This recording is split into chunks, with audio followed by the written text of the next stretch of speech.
problem, mental state situation. They didn't know his situation. They didn't know what he was going through, you know, different stresses. And steroids, that's just being very, very naive about the whole thing. Would you say irresponsible?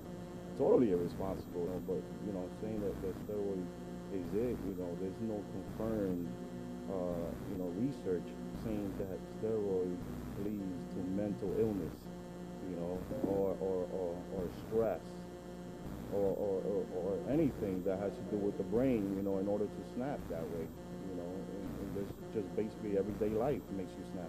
You got to remember also, there are a lot of athletes, you know, doing steroids. You cannot hide the fact, you know, but at the same time, you got to realize that a lot of athletes are not getting into problems. And as you said earlier, when they do get into a problem, the first thing that they point at is where you use steroids. You know, usually that's the case. We are normal people. We go through normal, stressful daily lives, and those are the things that makes anybody do anything as far as, you know, snapping or getting into a fight or just, you know, screaming and getting out of control. You know, I mean, there's many guys, you know, out there killing their wives, you know. What's their excuse? That's a good point, Victor. You've been in this sport how many years?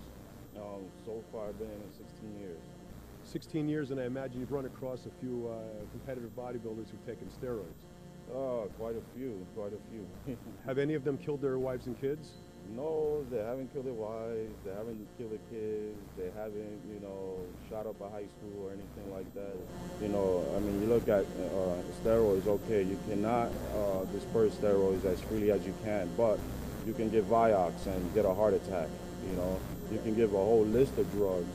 I mean, you can name thousands of drugs before any of the steroids that can actually kill you before you even get to the gym.